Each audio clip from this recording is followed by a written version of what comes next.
right now we have a great panel of guests up here for you. Before we get to I'm going to actually let them introduce themselves, but I will let you know who's sitting up here right now. The upcoming discussion on hip-hop's role in shaping society, with an opening poetry performance by guest poet Christian Anthem Willis.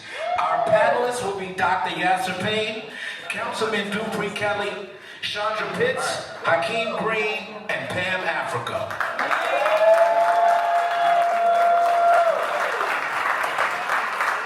And I actually can't go any further without giving a rest in peace to DJ Clark Kent. We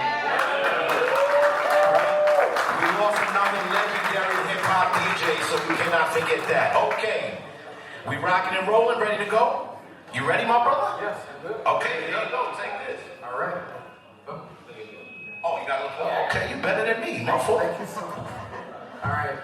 How's everybody doing today? Awesome. I want to thank AllHipHop. I want to thank the Art Museum. I want to thank my friends, fam, my peers, co-workers, everybody in the scene for allowing me to be here today, and for allowing me to be with the panelists as well during the scene. I want to open up with a poem that talks about the themes we're going to be opening up today with our panelists. The theme is going to be on activism within the culture, right? How hip-hop activates us, how hip-hop is a tool and a platform used to talk about the things that are going on in our day-to-day in our culture, right? Activism as a whole. And how hip-hop has activated me growing up as a child, growing up into my early adult years. So this poem is in celebration of that. It draws on some of those themes. So this is called Hip-Hop's My Baby Mama Part 2. If you want to see Part 1, just get at me later. Here we go.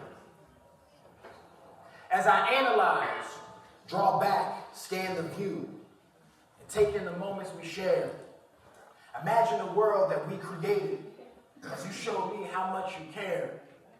You gave me a chance to speak my mind when no one had listened or heard. My talent unknown was brought to life as everyone came to observe. No matter the topic, no matter the pain, you put a song in my heart. Wrote lyrics, rhyme schemes, and many metaphors that we just cannot depart. Though we've drifted at times and became quite distant, you never escaped from my dreams. Holding memories in times where I think that life is not all that it seems. Projecting my purpose for all that it's worth. You gave me a reason to give. Create a message through lyrics that we proclaim. Help people live life till they live. Recognize all my pain and madness and rehabilitate the word form. Using wordplay as our own battleship to sail and weather the storm. After several long years, our fire still burns and heats our endless flame of passion. As time reminds us of what we've done, in the future we can only imagine. My mamacita, my darling angel, a beautiful rebel in all of the drama. Throughout the hate and the love combined, hip-hop is still my baby mama.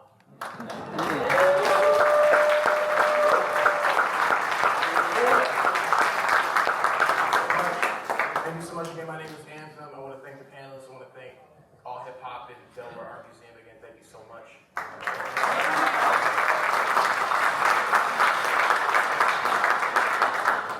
All right, everybody, let's get started. How are we doing today? All right, good afternoon. My name is Dr. Yasser Payne. I am on faculty, or I'm a professor at the University of Delaware, and I must say I am all hip-hop. Definitely, and I'm proud to say that I teach a course on gangster rap music and culture at the University of Delaware, and we represent.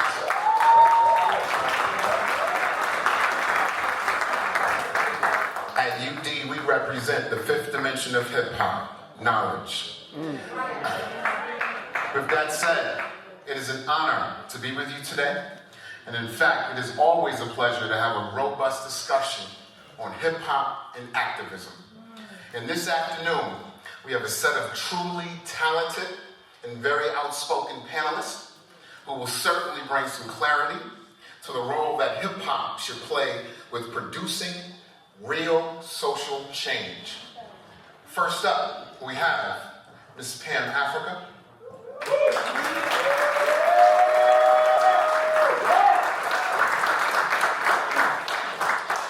Ms. Africa is the head of the International Concerned Friends and Family of Mumia Abu Jamal, Philadelphia-based organization at the center of the international movement seeking Abu Jamal's immediate release. About time.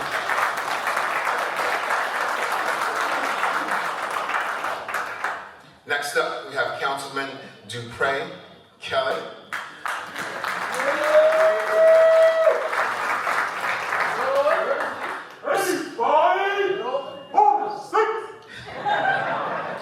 Mr. Kelly is a member of City Council in the great city of Newark, New Jersey. Also, our Councilman Kelly is the first platinum-selling hip-hop artist in the United States to win elected office.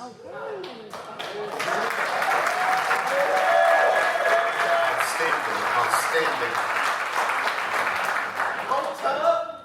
Also, he's an award-winning community leader and activist who's on the board for the United Way of the Greater Newark Area, the Newark Museum Advisory Board, as well as the After School All-Stars Board.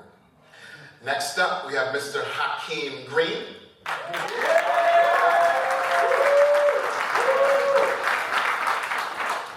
As a former New Jersey educator and former frontman of the True School hip-hop group, Channel Live. Yes, Channel Live.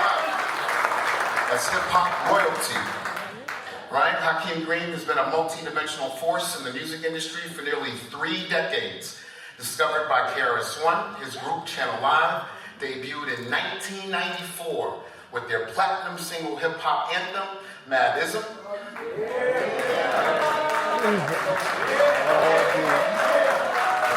Yes, sir.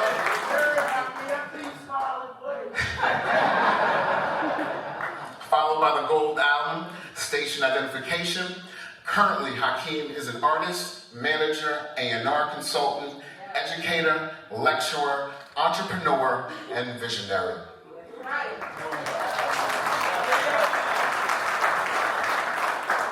And last but not least, we have the wonderful Miss Chandra Pitts.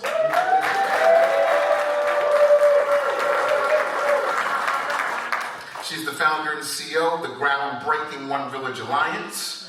One Village Alliance is a nonprofit dedicated to uplift children and their families on a holistic journey toward excellence through education, entrepreneurship, and the arts. Audience, please join me in welcoming our illustrious panel.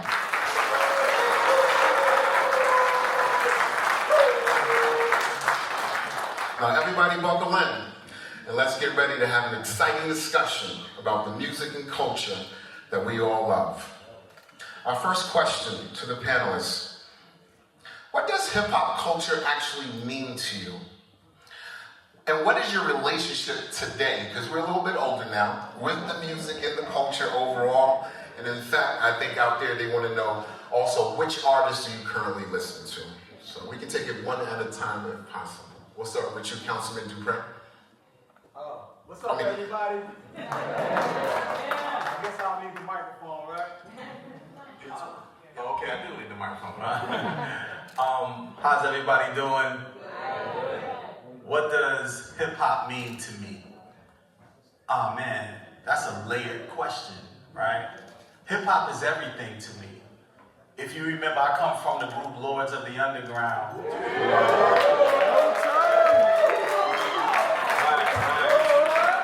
And there was a part in the song that my hip hop twin, my rap partner, Mr. Funky, said, I live with the funk. I eat with the funk. Right, I live with the funk, I eat with the funk, I sleep with the funk. So if you just take funk out of that and replace it with hip hop, we weren't lying. Like that's our life. I think that there are stages in life, right? When you're a child, you act like a child. I think that's a parable in the Bible as well. But I think there's when you're 10 years old and you love hip hop, you love it differently at 10 years old. When you're 15, you love it different. It's that high school love, right? And then when you're 21, you start to get a little spicy with it because you can drink now. You can have a beer if you want. You know, you can smoke something if you want, right? But when you become a grown man, the stinky leg is not so important to you anymore. It's more about paying your mortgage, right? So I think that hip hop has been part of my life for as long as I can remember, from a little child until being an adult. I rolled down here with my big brother, and we talked about our mother and how she hated hip hop, but hip hop is the thing that changed her life.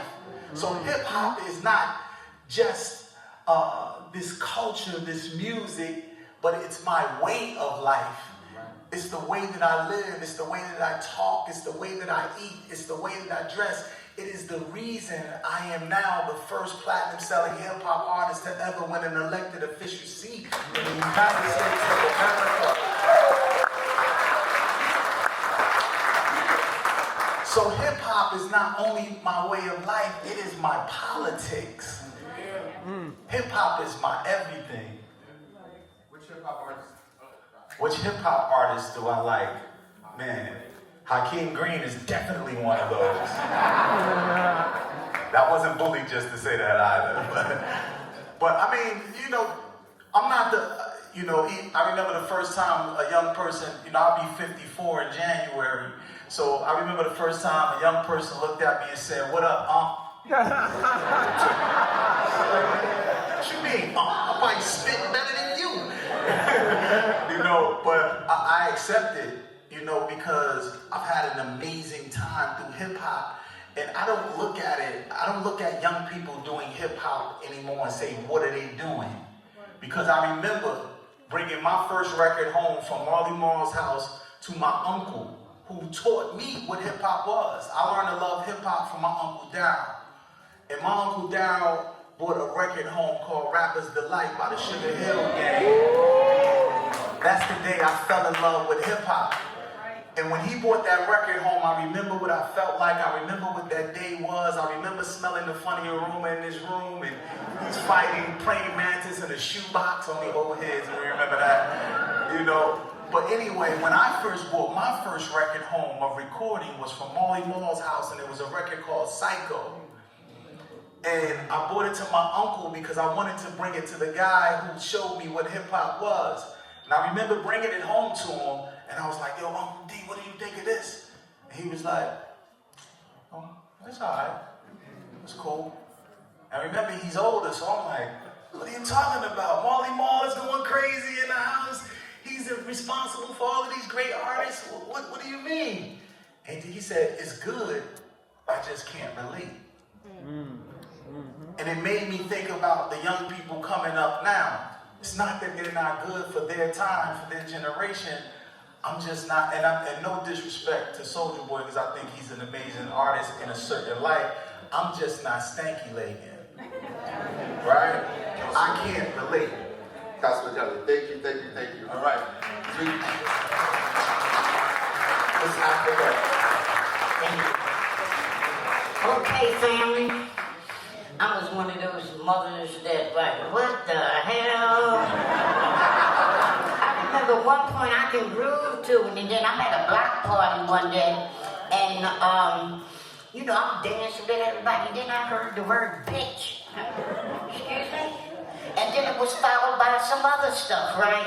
So hip-hop was shut off from me, and so was a whole lot of other people, because I could not get with the fact that people who had grandchildren, and me, I had some young boys, and could groove to somebody calling one of us a bitch, and I was the one that ran over and snatched the thing off, all that, and I'm a confrontationer, okay? I'm confronting, I'm grabbing the mic, wasn't the mic then, but I could not understand it, and everybody said, "You're gonna hand Poogie," and there she go. But what hip hop means to me, what it feels to me, is activism. Activism.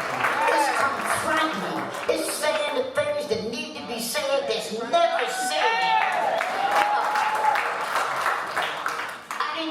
get involved with hip hop until Mumia Abu-Jamal and the situation that happened with Move in 1977. And, you know, and then all of a sudden, here's hip hop people, and talking about Mumia, educating other people about Mumia. I mean, large concerts and things, not only about Mumia, about the environmental issues, about the prisons, about the decades, about what was going on in Haiti, what was going on in our streets. Teachers, that's what I think hip-hop is. I think hip-hop, and you know, it's some mighty teachers, and to give it to you in a beat that even great-great-great-grandmothers like myself who sit on this stage with some of the greatest hip-hop people that there is. And I'm gonna pass the mic because I can keep going on and on. Hip-hop, who's my favorite? I have so many favorites. I don't want to say one for, you know, I mean, I love Brother Green. I love my brother Ed's here. And you, I love you too. You know I love you, sis. So, you know, I'm not saying one. I love them all to stand up and fight the injustices. Warrior battles.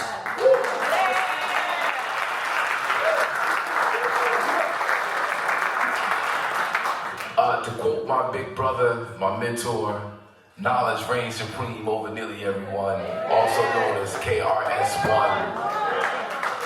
Hip means to know. It's a form of intelligence. To be hip means to be update and relevant. Hop is a form of movement. You can't just observe a hop, you gotta hop up and do it. Alright. So, Doc, I know you said knowledge is the fifth element of hip hop. I maintain knowledge is the first element of hip hop because if you don't do the knowledge, you can't do anything else. Hip hop is intelligent movement. If it's not intelligent and it's not moving us anywhere, it ain't real hip hop. We already know your favorite artist you listening to. Oh yeah. So who am I listening to right now? Do It All Kelly from Lords of the Underground. Make sure you know brothers up here, and I can't even call it a sister, but the queen. My new claim to fame is she just named me as one of her favorite hip-hop artists. I greet you all in the spirit of love and unity, and in the spirit of hip-hop. To me, hip-hop is voice, hip-hop is movement, hip-hop is a call to action. It is a united synergy that spans the entire globe. Hip-hop is global. You know, it's true that if you divide and conquer, and the first thing that really attacked that was hip-hop. Hip-hop began to give voice to the most subjectified, oppressed, alienated people across the nation.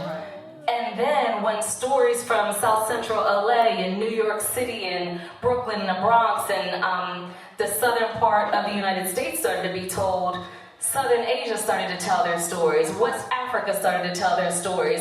And we united a global movement that yielded action, that changed, that galvanized the world, that changed the world, that forced people to first criminalize hip-hop and every hip-hop artist, but then to co-opt hip-hop. So, voice is the most powerful thing we have. To me, hip-hop is voice, and it is the most powerful form of voice because it's creative voice, it's artistic voice, it is activism voice, and it's the voice of justice. So that's what hip-hop is, and it spans and changes the entire world. Who am I listening to today? Bob Marley's a hip-hop artist. I'm still listening to Bob Marley. I still listen to Nas. I still listen to Tupac. I listened to Tupac this morning. I still listen to Nipsey Hussle, the greats. I listen to K Hockaday, G-Rap, Richard Roll. Shout out to Delaware hip-hop, y'all. Shout out to Delaware hip-hop. Excellent. Next question. Who owns hip-hop and why? and/or do enough of the people own and control hip hop? You own hip hop, you own hip hop, you own hip hop. In my Oprah Winfrey bag, we all own hip hop, and the first fight for justice is the fight to regain the power of hip hop, because it's been taken, stolen, co-opted, changed in every single way, and we don't have to accept that. So when you look at the legal ownership, the paperwork, the big business that hip hop has become, but has it become, or have they taken and stolen? Let's not allow it to become hip hop. Every child that I work with, so I run a global social justice organization called One Village Alliance, based right here in the Delaware Valley, but our reach is across 5 countries. It's all over the world, and those thousands of children that we work with, they own hip hop. Every single school, they might not have toilets, and by the way, if you haven't been to Africa, get there. Some of the most developed and beautiful places in the world are across Africa. But one thing they do have is voice, music, rhythm. Every one of our children owns hip hop, and we have to give them the power of ownership by lending our ear, listening, and paying attention to what our youth have to say, and communicating with our own creative voice of power and activism, and not just sitting back and letting somebody take what we truly own. We own hip hop. So I think one of the biggest mistakes that we make is we confuse hip hop with entertainment industry. Rap music business isn't hip hop. We own hip hop because we own ourselves, or at least we should own ourselves. And when I mean by own ourselves, we should be disciplined to control ourselves, control our voice, control our expression, make sure we benefit from our voice and our expression. All right, let's not get confused with our ability to create culture and the enemy's ability to monetize, take our culture from us, monetize it, and then sell it back. We are the resource, but it's important that we discipline ourselves, we control ourselves, and that's how we control our resource. I agree. We own hip hop. Hip hop is the voice of the brothers who can't, the sisters who can't speak out for themselves inside the prisons, and hip hop educates inside and outside. And what that was inside is brought outside and come out much stronger. Because a lot of them listen to hip hop, and a lot of the hip hop people who have gone to jail for no reason at all, for whatever, when they go in, they teach while they're on the inside. So hip hop is the voice to me of the people that don't have a voice and the people that do. Hip hop is powerful. Hip hop is us. Hip hop is resistance. Long live hip hop, and long live the people that keep these voices going. Definitely. I agree with my fellow panelists. I believe that name dictates ownership, right? So who you are and what you are, if you're signing up for that, if you can put your signature to that, then you are the owner of those things, right? And you have to sign for a house, a car, and all of that type of stuff. They're asking for your signature because they're asking for you to show your ownership. I'm asking you to ask yourself, what have you signed up that pertains to hip hop? Are you signed up for the culture? Are you signed up for the movement? Or you just listen to it? Are you signed up for how you're moving forward?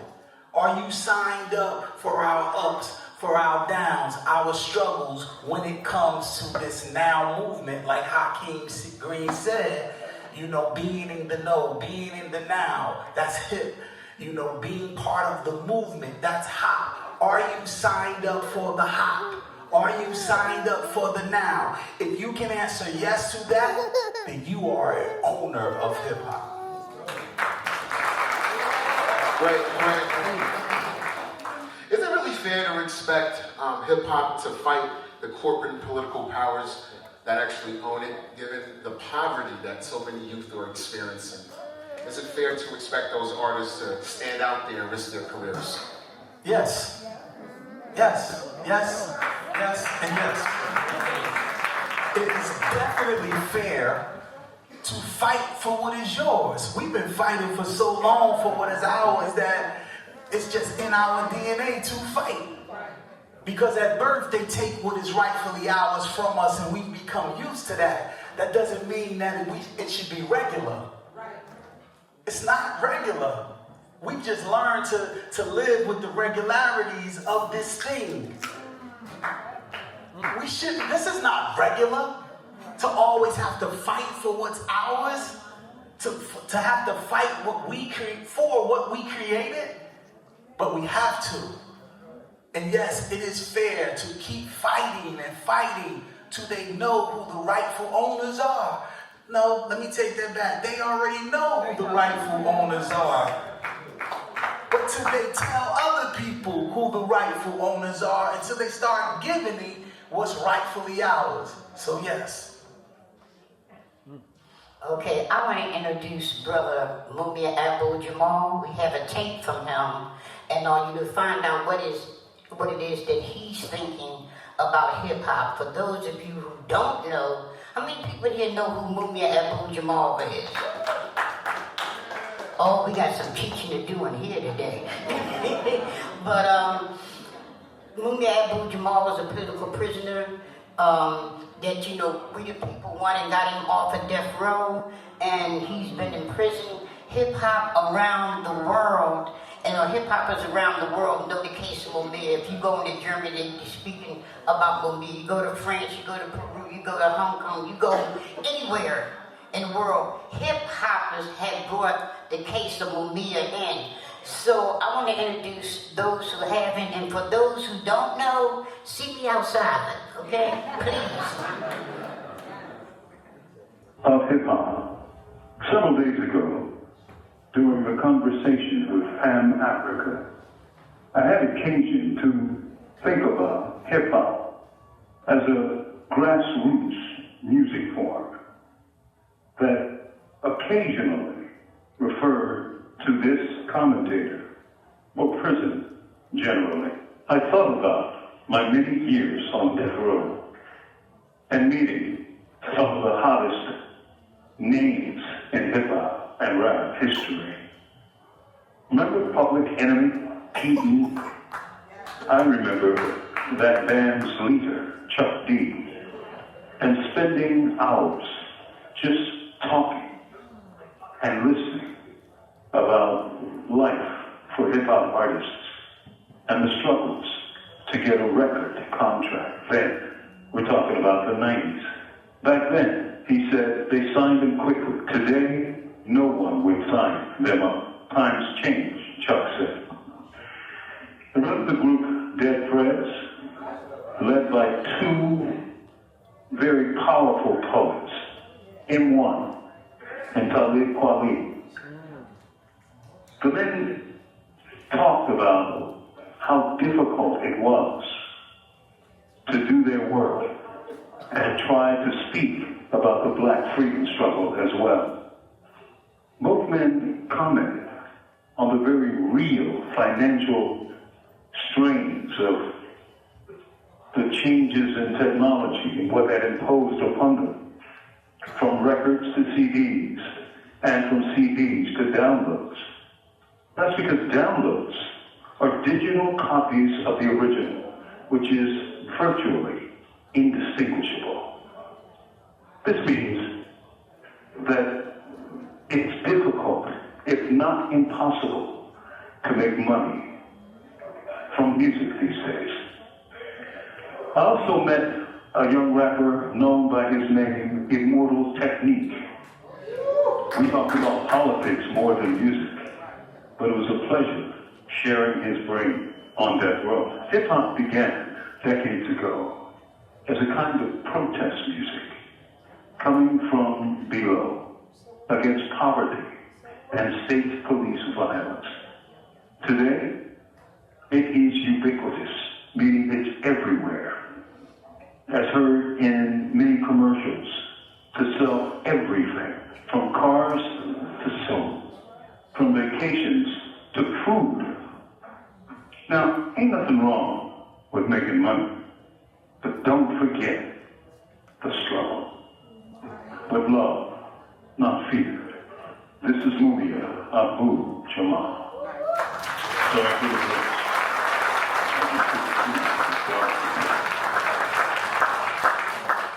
Wow.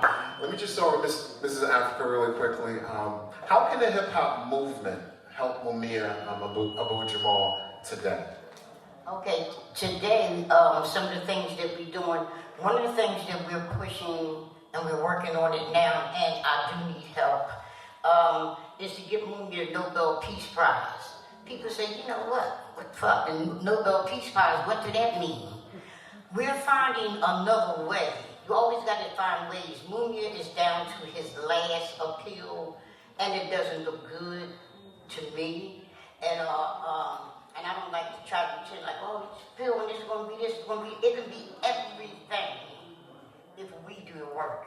So one of the things to make Mumia a household name again, a young brother who is the son of the sister who did the Million Woman March, which was 2.5 million women that shut Philadelphia down.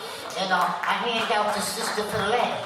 Her son, all these years later, has come up with the idea of the Nobel Peace Prize.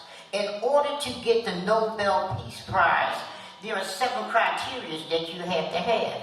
You have to have, officials be involved in this. You have to have so many signatures. You have to have people from around the world, and we got that. We just need to activate it again. Brother Hakim was very instrumental in like a video, that he was a part of. In fact, that's the first time I seen him in this video, this documentary that was done on Mumia. He brought life to it, and the case of Mumia. Welfare poets, the exact same thing. And the hip-hop community, I'm not going to go naming a whole lot of names, but this whole thing with the Nobel Peace Prize, please don't take it lightly. We're going to need signatures, and we're going to be getting information out, because we just had our second meeting a couple of days ago, so we're formulating committees and things, and I'll have that information, up for you. I don't know whether you can put it up. When Brother Flavor Flav is on, make sure that he'll speak about it, because he's Public Enemy was one of the people that helped get Mumia out. And what happened in the trial, when you're talking about getting somebody the Nobel Peace Prize, he's in jail. He's accused of killing a cop, although all the evidence points to something completely different. We need pressure from the people. We need pressure that is way beyond anything else, because I don't know who the hell they think we are. And that you can kill Mumia by life in prison, and we're not rising up. We rose up. And one thing the governor said about people, right? He said, after a while, it goes away. It goes away. When we did Millions for Mumia, that happened. It happened around the world, the people and the TVs and things. It was there. They shut the entire West Coast down for Mumia. That was unions. If you belong to a union, do what the elders did. They're elders now in the 90s. And go to your unions and let them know this government is in a conspiracy to kill, commit cold-blooded murder. And not like they can commit murder all around the damn world already. But what I'm saying is this case right here brings attention to all the different cases of injustice inside the prison and out. So I'm saying you got to educate yourself on it. That's easy to do. All you have to do is go on YouTube, and you can pull Mumia everything. You can even pull the, you didn't know that? Right. But, please, get back in contact with me. I'll be here all day long. I forgot to bring papers and stuff with me. And but okay. Mumia, the mobilization, the free Mumia, and the mobilization for Mumia, and all those things. Just Google and you'll find out, all the things that's necessary to bring this brother home. And I'm saying we can do it. And hip-hop helped get him off of death row. It helped get a lot of the political prisoners off of death row and out of them prison camps. I want to thank you. Thank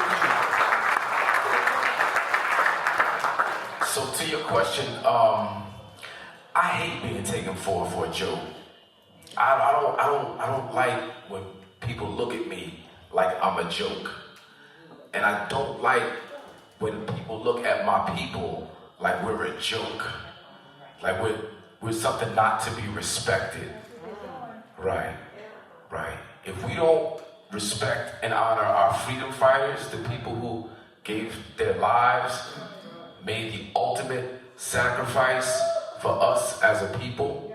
We hear throughout hip-hop, air quotes, hip-hop culture, free so-and-so, free so-and-so, free so-and-so, and I don't like to see any brother or sister locked behind bars. However, if we don't stand up for our freedom fighters, we are a joke. We're not a people to be respected because we don't respect ourselves, right? We did a song in 1996 with KRS-One, Warner, Electric, Atlantic equals we are. Instead of fighting them, why don't you go free Mumia, right? We did that because we didn't want to be taken for as a joke, all right? So the power of hip-hop has to stand up for those who stood up for us first and foremost. That's right. Just one thing to add, the question was, these hip hop artists of celebrity who have, the money, power, and respect, Hip Hop Cultural Summit. We are thrilled to have two legends in the building. First up, we have Flavor Flav, the iconic hype man of Public Enemy. He is known for his electrifying energy and commitment to social justice through music. Joining him is Chuck Creekmur, co-founder of AllHipHop.com, a pivotal platform in the conversation around our culture. For over 2 decades, together, these two brothers embody the spirit of hip-hop, bridging music, activism, and media. Let's give a warm welcome to Flavor Flav and Chuck Creekmur.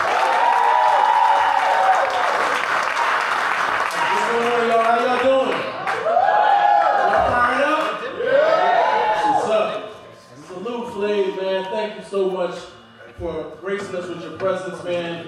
I've been a fan since that very first Public Enemy record, and you're the first voice we hear on that record, by the way. Public Enemy #1. A lot of people forget that. Do we have 2 mics or 1 mic? Instead of going to get the feed, we would get that feed. Mic check 1, 2. It'd be dope to have 2 mics. Yeah, there you go. Yeah, so. It's your microphone. Turn your microphone off. My microphone's off. All of a sudden, we said fight the power. Let's give. I want to just give Flav. I want y'all to give him another round of applause. Send him all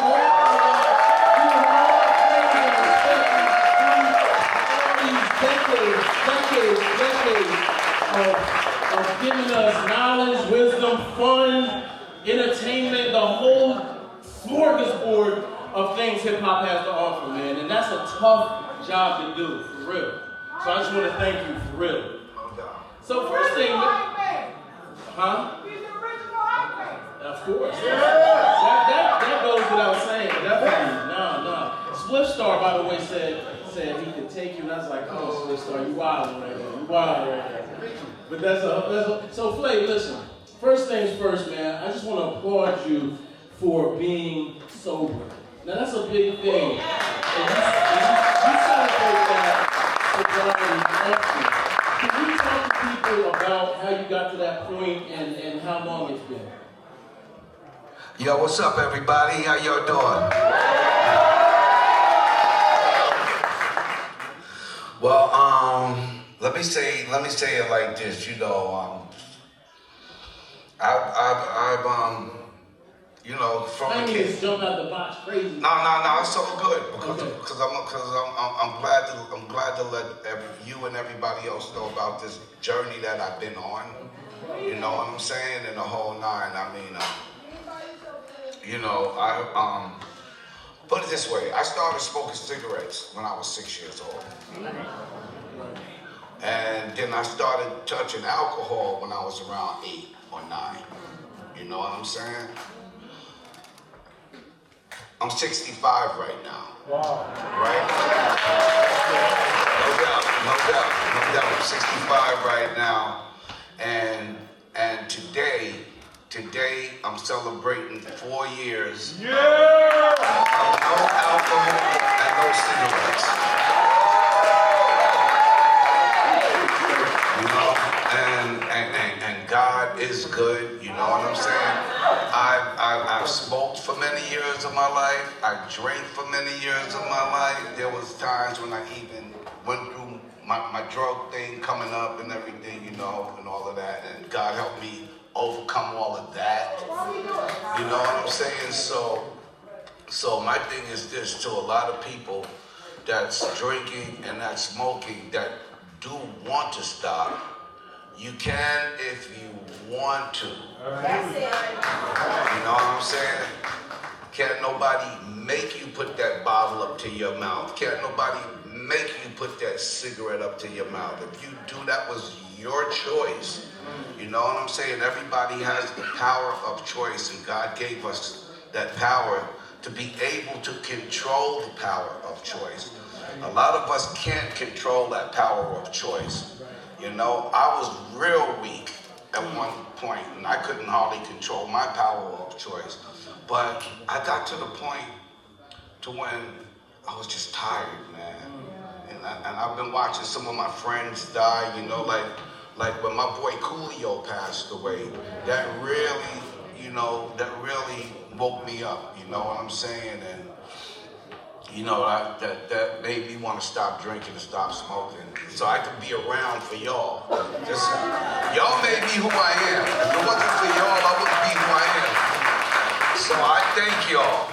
You know what I'm saying? I thank everybody in this room for all of the love that y'all ever gave me, to all of the support that y'all ever gave me on reality TV. I just thank y'all for y'all making me who I am to society. Because if it wasn't for y'all, I would not be the Flavor Flav that I am today, and I would not be sitting on this stage. So my gratitude goes out to everybody.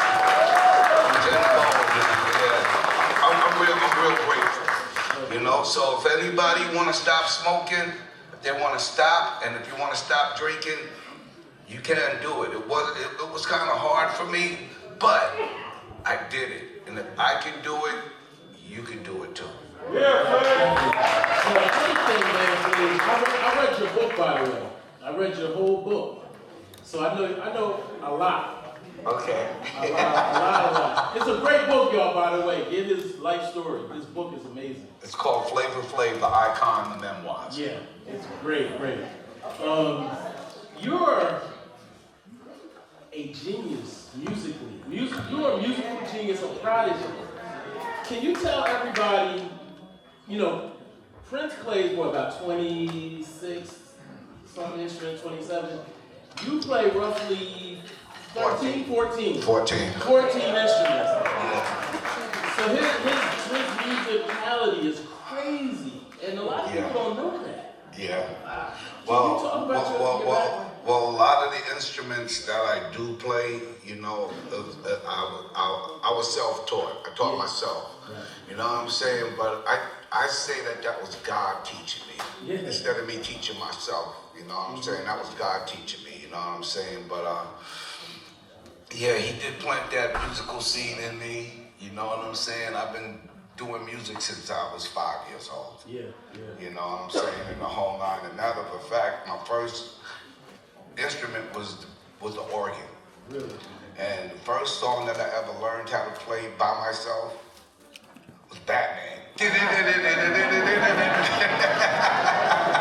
Exclusive.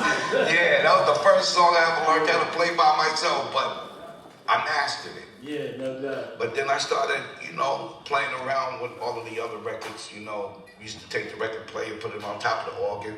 I used to play along with the record, you know what I'm saying? And this is way back in the days, like when, Temptations, and Diana Ross and the Supremes, Four Tops, Patti LaBelle, the Bluebells, Blue Magic, you know what I'm saying? The Stylistics, you know what I'm saying? So I used to put all of these records on a turntable, and then I used to play along with the records till finally I started playing them.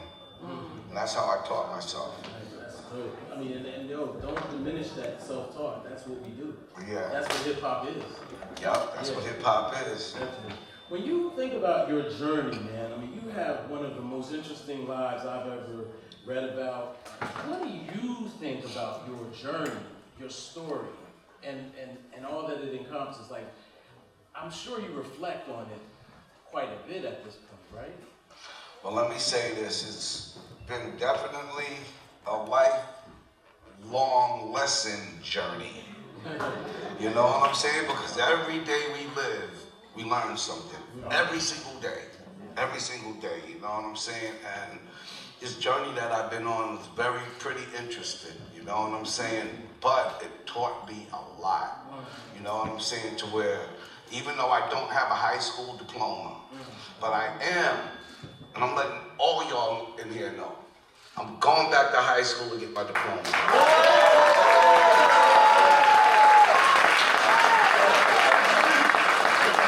And not only that, but all of you will get to witness it if you watch TV, because that's going to be my new reality TV show. Yeah, I'm going to go back to high school, I'm going to go get my diploma, man, you know what I'm saying, and the whole nine. You know, and the reason why I'm doing this and I'm putting it on TV is because, number one, for a lot of people that don't have their diplomas, you know, that's like me, around my age, I just want to let people know, hey, listen, it's never too late to go back and get it.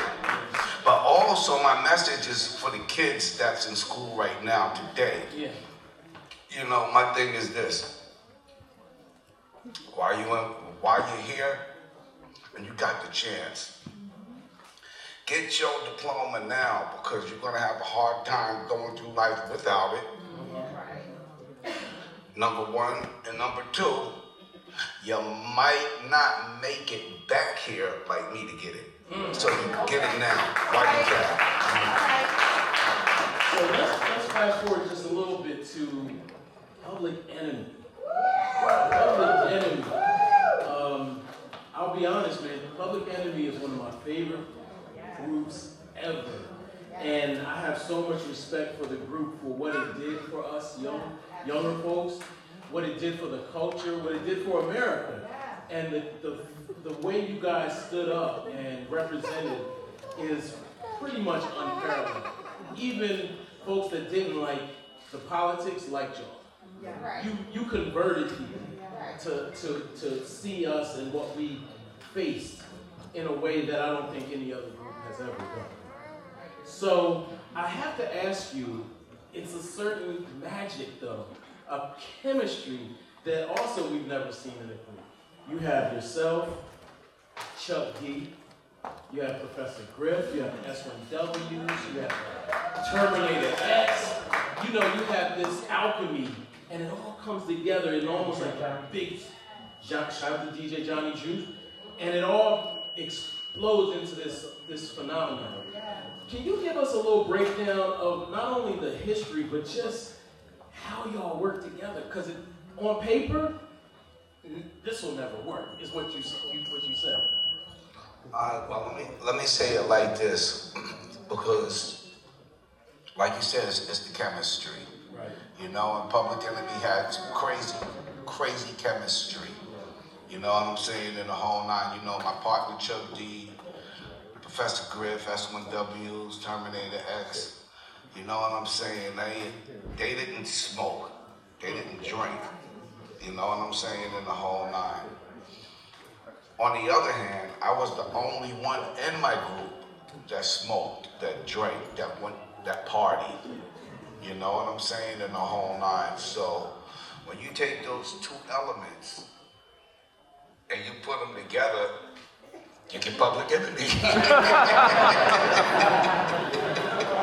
And it's funny, man. No faking moves. No faking moves because, first of all, I am who I am. I ain't faking this. You know, I'm dead serious about this right here. You know what I'm saying? And this is a chemistry that a lot of other groups really didn't have. You know what I'm saying? But I thank God that He made me the way I am. I thank God He made them the way that they were. You know, and you put us together and everything. You know what I'm saying? It was like a meteor hitting the earth. And you get an explosion. You know what I'm saying? I mean, you know, I didn't mean to make them explode, but. No, but you were the difference between Public Enemy and a lot of other groups. You were the difference, you know what I mean? And I think that we fail to recognize that it's quite possible that Public Enemy without Flavor Flav wouldn't have made it. Do you ever think of that? Well, let me say this, you know, Chuck, Professor Griff, S1Ws and all of them, you know, they, like I said, they didn't smoke, they didn't drink, they didn't really, you know, party back in the days and stuff. And they were, you know, portraying a, you know, Muslim type of way of life. You know what I'm saying, in the whole nine. I ended up becoming a Muslim too myself, you know, at one time. But my thing is this, you know, if you're not going to be real about something, don't try to be something that you're really not. You know what I'm saying? You keep it real. You keep it real. You know what I'm saying? In the whole nine. So those were two opposite elements. You know what I'm saying? And it's like, you know, back in the days, you know, when you go to a party. You know what I'm saying? And everybody's just sitting around. You get on the mic and you be like, come on, y'all, all you wallflowers, get up off the wall. Get out on the floor. Come on, have a ball. Everybody, come on. Just throw your hands in the air. You know what I'm saying? In the whole nine. So my thing, my part of the group was, my job was to hype up the crowd. So while Chuck D is doing his thing, I'm on the other side trying to hype up the crowd. Like, come on, y'all right there. Greatest hype man ever. Yeah,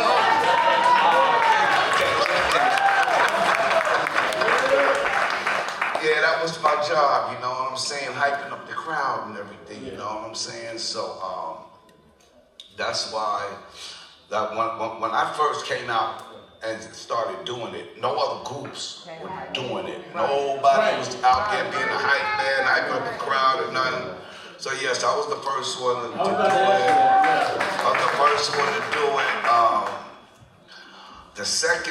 The second Flavor Flav of the business, who I call a mock down of me. Okay.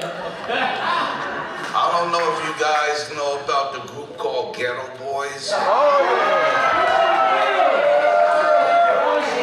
My boy, Bushwick Bill. Bushwick Bill was Flavor Flav #2. Rest in peace, Bushwick Bill. He's hilarious too. Now we can go for Flavor Flav #3. You ready for that one?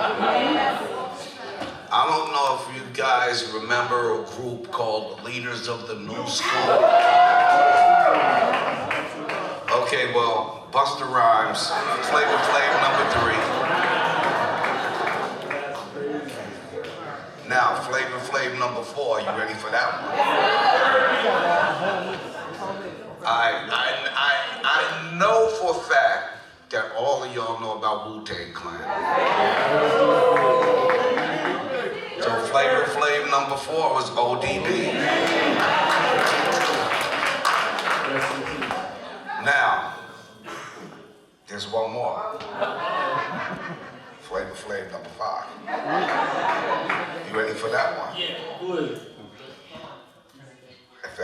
know of a group called the Flip Mode Squad. All right, Spliff Star. That's Flavor Flav #5. Your legacy is crazy because that's now fixture in hip hop. That's a permanent fixture in hip hop. Yeah, when you just sat here and you said, yo, Spliff Star said he could take me, I'm like, because I'm the one that passed the torch to him.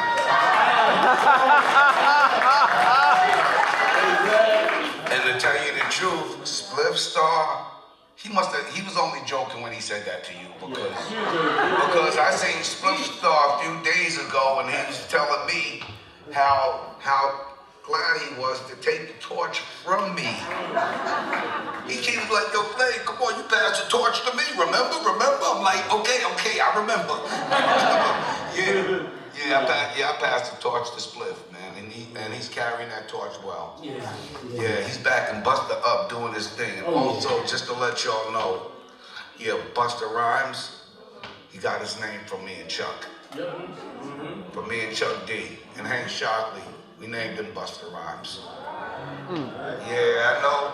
I'm hitting a lot of y'all in the head with bricks right now. Y'all know that. I knew that one. Yeah. Now, Flav, the difference between you and other hype men is you have records. You have legitimate songs, and quite frankly, you are a legitimate piece of iconic records, as I noted earlier. I want to ask you, what's your favorite song that you did? My favorite song that I did, what, on a solo basis? Let's do both, Public Enemy and solo. My favorite song, my most favorite song of all is Public Enemy #1. Hey! Yeah, and that's the reason why it's my favorite, because that's the first record that we ever put out. That's the first time I ever really, heard our product on the radio.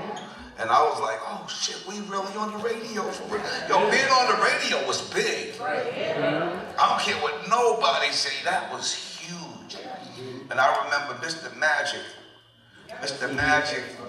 rest in peace, God bless him, because me and Magic became friends after he passed away, but before he passed away, you know what I'm saying? It was like,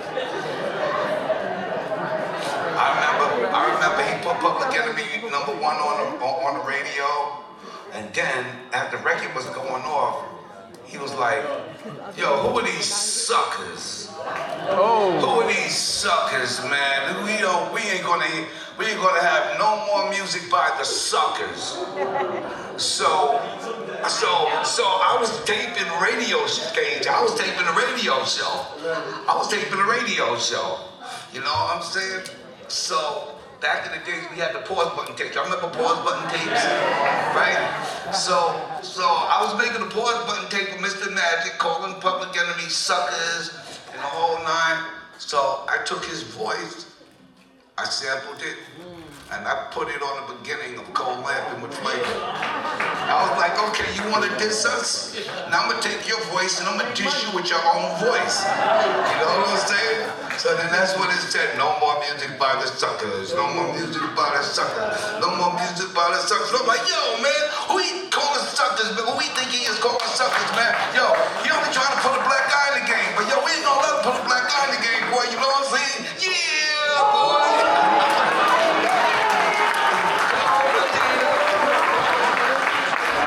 Yeah, that's right. He got a solo. Flavor Flav going solo. 1, 2, I think I'm burning my mic out. Yeah, so that was the beginning. That was the beginning of Cold Lamping. Hey, yo, I think this mic is kind of... Yeah, boy, burnt it up. You good. Yo, this mic should be full of energy, because it should be plugged into me. Yo, I'm dead serious. If y'all ever lose power in your house, plug in the Flav. I will power up your whole crib.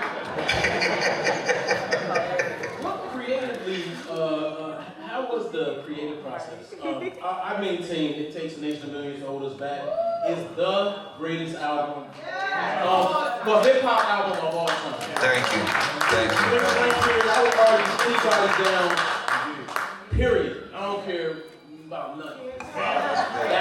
That's greatest big. album of all time. Thank you, family. I appreciate that. But you guys had the Bomb Squad backing you up creatively, Well, we were the Bomb Squad. You were the Bomb Squad. Right. Chuck D, Hank Shockley, Keith Shockley, my boy Eric Vietnam Sadler, and Flavor Flav. We were the Bomb Squad. Exactly. We made our own music. Everything we did in-house. Now, you guys were so unconventional. Some people didn't like it because you might step on a record and smush it up and then pick it up and then sample it, or, but it was very, sonically, energetic, honestly, and just almost, chaotic. Can you talk about the processes behind the lyrics? Well, a little bit? The lyrics came from the heart. The lyrics came from our soul. You know what I'm saying? And not only that, but also our first album that we ever put out called Yo Bum Rush the Show. Me and Chuck D wrote that album on the U-Haul truck when we was working for his dad. Yeah, we was working for his dad, delivering furniture for interior designers and decorators. So while we would ride around on the truck, we would be writing lyrics to tracks and everything. And then after that, then we would go in the studio and then we would record what we wrote in the truck that day. So me and Chuck wrote our first album on a U-Haul truck. Now, Flav, you guys were unapologetically black, unapologetically political, unapologetically hip-hop. A lot came with that as well. How did you deal with the controversy that came with it, the pressure? And, I don't think a lot of people can understand that now, because at that point, you guys were really standing on the front lines as opposed to hiding behind social media or, even just straight conforming because it's not popular to do what you do. Well, let me say this, because that's a good question, really, for Chuck and the rest of my group. And the reason why I say that is because Chuck and the S1Ws and all of them, they're the politicians in the group. Okay. Me, I'm the street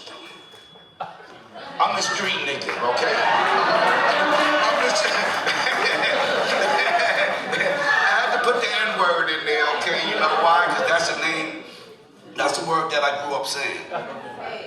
Also, the word nigga has became part of our language, just to let you know. But you know what I'm saying? But it depends on the content that you use it in. Anyway, though, but I was a street guy in the group. You know what I'm saying? So everybody related to me. Everybody related to Flav because everybody's got a street life. And to get from your house to the job, you gotta go through the streets. Everybody has a street life, you know what I mean? So a guy like me, I did the KIM. Keep it moving. Yeah, keep it moving. You know what I'm saying? Chuck D and all of them, they probably, I let them deal with the controversy and all of that stuff. Me, I just stayed. Yeah, y'all can have all that controversy stuff. Yo, man, I'm going back to the hood and going to party. I'm going to hang out with my boys. I'm going to hang out with my friends. I'm going to gamble, shoot some dice, or, I was that street guy in the group. And to this day, I'm still street. I never forget where I come from, even though I don't hang out in the streets anymore.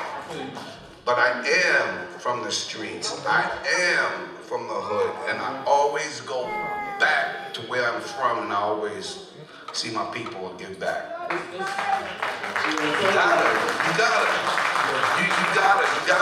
gotta always remember where you come from. If you forget where you come from, then wherever you came from is gonna forget about you too. And then when you go back home and you thinking everything is great, man, the motherfuckers will rob your ass. You like, yo, come on, man, we used to play ball and everything back in the day. Now you forgetting me? You forgetting about me? Yo, what you got in your pockets, G? You know what I'm saying? Yeah. But yo, Flav, it's dope because, we kick it, while you've been here, and it's just crazy watching you just in the street and actually talking to people, showing love. I won't give the particular details, but he's a very good man. Like, I mean, I'm just Thank keep you. him up.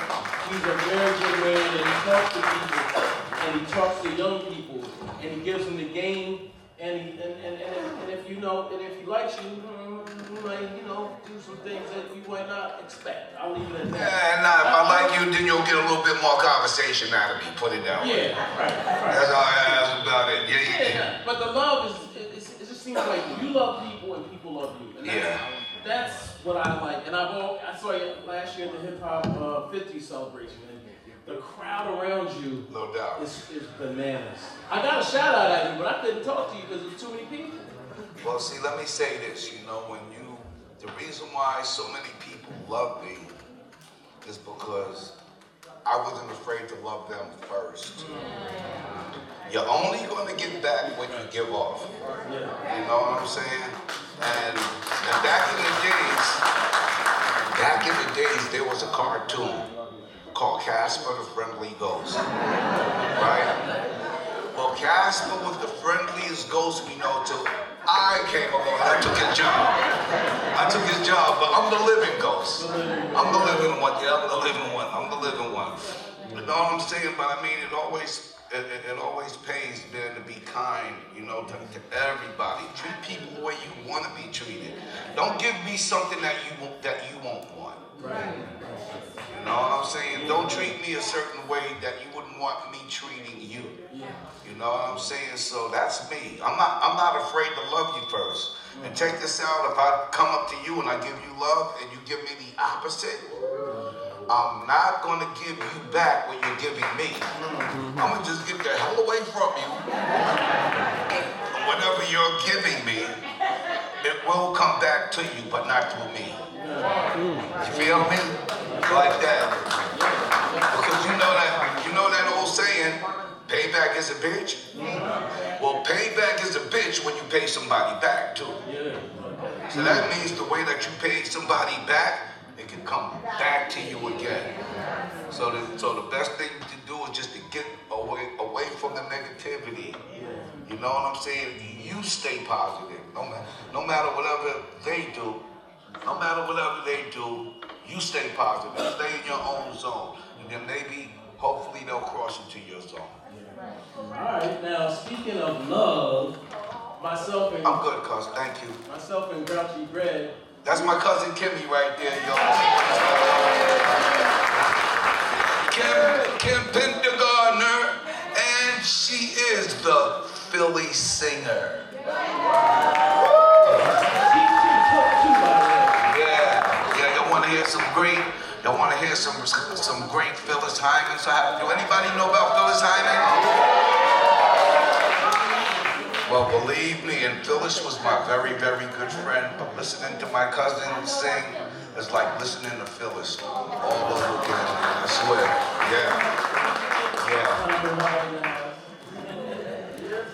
So speaking of love, Flavor of Love, I was talking to Grouchy Greg. I know it's a moment in our lives, like we're just so entertained and how it was such a pivot. You know, most rap artists, most hip hop artists are stuck. They stick to the one thing that they are known for, and they, even when it's not working, they just try to force it.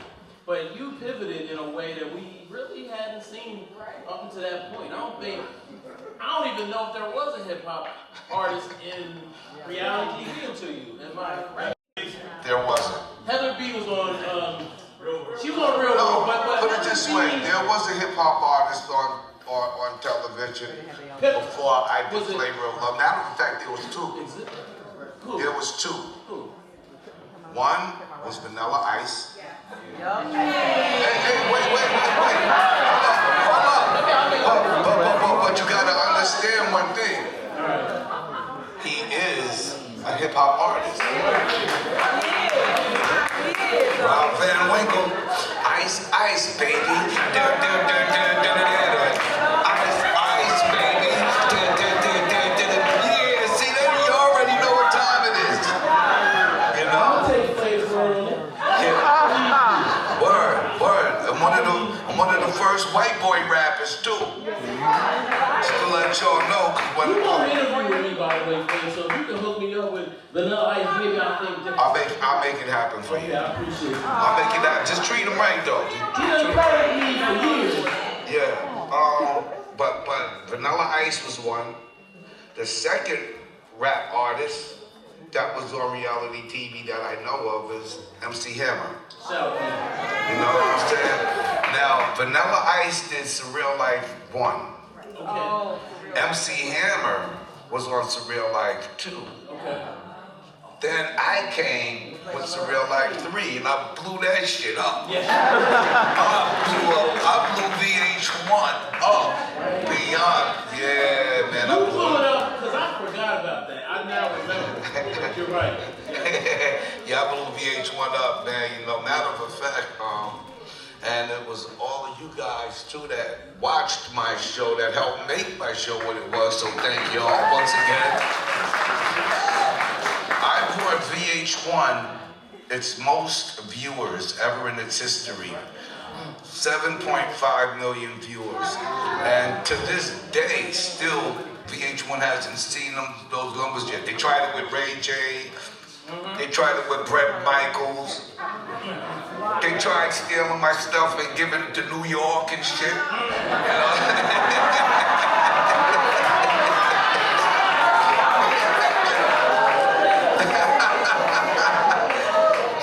know? But the only one that can break those numbers is me. Can't nobody break those numbers but Flav, you know what I'm saying? But if it wasn't for y'all, like I said, I wouldn't have been able to achieve that goal. So, man, you don't know how much I love all of y'all. Man, this is... I'm crying, man. Yeah.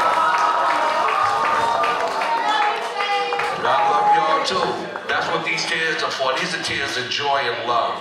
These ain't tears of sadness, just to let y'all know. Y'all make me happy, y'all making me feel good inside, you know what I'm saying? And it's a sentimental moment for your boy. I'm sorry. Sorry, I keep it real. At least y'all know my love is real and it ain't fake. Fuck that. I mean, bump that. Nah, that's dope, man. Thank you, baby. Yes, thank you. It is hot up here. Thank you. We don't want to, we're kind of running low on time, but I don't want to, I got more.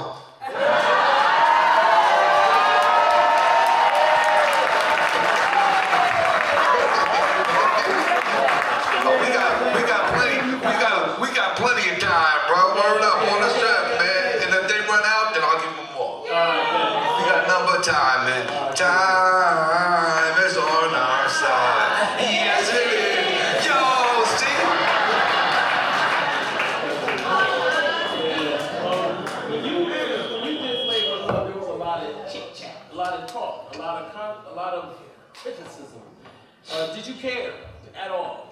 Hell no, because I did my thing and I was successful at it. So why do I care about jealous people? You know what I'm saying? Word up. I don't care about jealous people. Jealousy ain't nothing but a feeling. It comes and it goes. All right, that's it. It only stays if you let it. You know what I'm saying? But those jealous people, their feelings were not paying my bills. I know that's right. You know what I'm saying? And my job is to entertain the world, man, and give you guys good entertainment, good fun. And real fun, real entertainment. You know what I'm saying? Word up. I'm gonna tell y'all something. Honestly, if I wasn't on your channel would not be live, right, Hakim? We got my boy Hakim in the building. I gotta give a shout out to you, legend. Channel Live, word up, G, on the strip, man. Shout out to Charlie Mack in the building, too. Charlie Mack.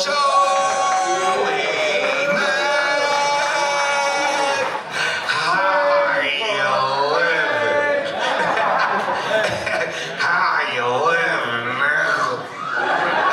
That's my boy, Charlie Mack. Yo, we go back, though, you know what I'm saying? Yeah, me and Charlie, we go way way back. You know what I mean? So I can joke with Charlie like that. You know what I'm saying? Anybody else tries it, I wouldn't advise y'all to try it. Ain't nothing small about the guy. Just to let y'all know, he is a big one. So if y'all ready to get tossed around and all that, go fuck with Charlie. Go mess with Charlie and get tossed around. Thank you, man. Yeah, man. So Flav, so look, so check this out. Your Olympic flex was crazy. Crazy. Now there's public and Flavor of Love and everything in between, but the Olympics is a different flex. So I gotta ask you a couple of things. First of all, that turns you into a global phenomenon. You and Snoop were the toast of the Olympics. Wow, that's big. Yeah, so my question is, how did you do it? Well, see, it all started when this girl, her name is Maggie Steffens, and she's the captain of the women's water polo team for the United States Olympics. She put out a story, and my manager, she read the story. After she read the story, she said, Flav, what you think about this? It wouldn't be a bad idea. You know what I'm saying? Step in and help these girls out. So, you know, that's when I said, you know what? Not a bad idea. So, so I got back and we got in contact with Maggie Steffens and the rest of the team. And you know what? I said, I want to sponsor you guys. I don't want to sponsor individuals. I want to sponsor the whole team. So that's how I got into sponsoring the United States Olympic Women's Water Polo team. And I said, you know what, being that I'm their sponsor, I gotta go to some of the games, man. And I'm like, the games is way over in Paris. Well, Flav, better pull your debit card out, man. Get some airplane flights.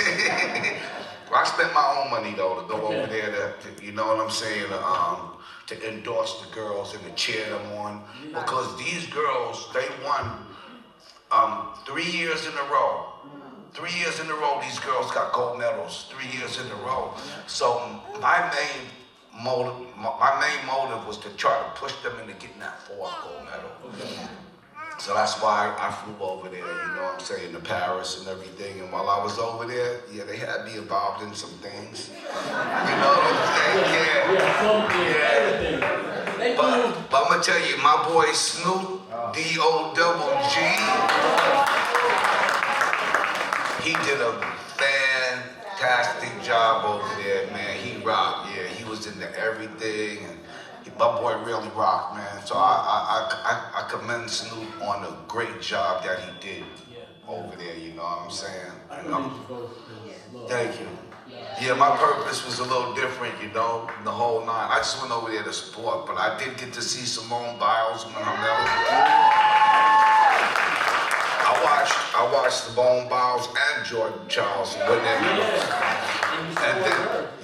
And then also I went down to the women's rugby match and I watched the women's rugby team win their bronze medals. You know what I'm saying? Which was real big. I got to see Serena Williams while I was over there. Oh, and also while I was over there, I got to meet a tennis legend. And I even got to take her to lunch. Billie Jean King. Yeah, Billie Jean. Yeah, I took Billie Jean. Yo, Billie Jean, man, Billie met me, man. It was great. Y'all like flipped up like that. Y'all like twins. Huh? Y'all like twins. Yeah, man. She loves much Flavor Flav. I love Billie Jean. I'm a big fan. You know, I've always been a big fan ever since I was young. Her and Andre Agassi, you know, those like and Serena Williams. Come on, Venus Williams. I mean, and now Coco Golf. Coco was a beast. She rocks. And Naomi. That's what I'm talking about, right? That girl is a beast with that paddle, man. What? I commend them all, man. You know what I'm saying? But word up. But Jordan Childs, man, she did her thing. She went out there. She rightfully won that medal and everything. They tried to strip it back from her. No, we ain't giving it back. You know. My friendly gesture was we made her a bronze clock. I gave her the bronze clock, and then also we made sure she got her prize money too that the Olympics were going to give her that they jerked her out of. Yeah, we made sure she got that money.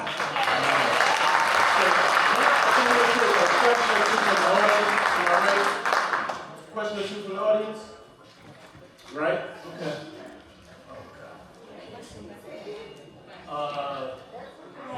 Yes, you. Okay, who is Flavor Flav and where do you come from? Where did that name come from? Well, this name came from, all right, back in the days, right, I used to eat a lot of Lifesavers. I used to drink a lot of the different color sodas, the fruit punch and the cherries, the grapes, the oranges, and all of that. So this guy that used to keep me, he used to call me the flavor freak because I was a freak for flavors. You know what I'm saying? So when MCing came along, I wanted a name nobody had, nobody else wanted. You know what I'm saying? But yet it had to mean something. So I said, let me try MC Flavor. Let me try DJ Flavor. So when I first got my radio show on 90.3 BAU at Adelphi University back in the days, we had the MC DJ Flavor show. Now back in those days, MC names was kind of common, you know what I'm saying? You had Bobby Bob, you had Johnny John, and MC Rennie Ren. It was Chuck D that started calling me Flavor Flav. You know what I'm saying? It kind of stuck, and I just stuck with it, you know?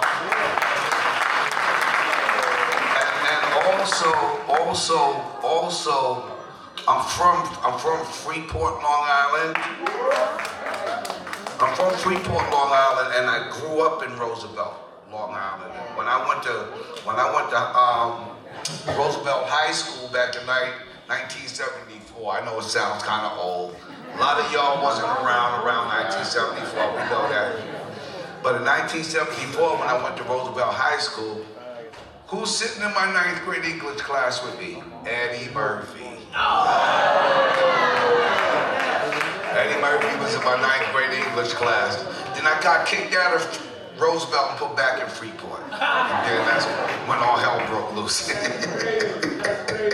So that's where I'm from. I'm from Freeport and Roosevelt, and also that's where I got my name Flavor Flav from. Sorry for the long answer, but at least I'm giving it to you in full. You're welcome. I got some bad news for y'all. We have to wrap up. Unfortunately, the show must go on, but I just want to say, man, from myself, from Brown to Greg, from AllHipHop, from this whole audience, I want to say thank you, Flav. Thank you.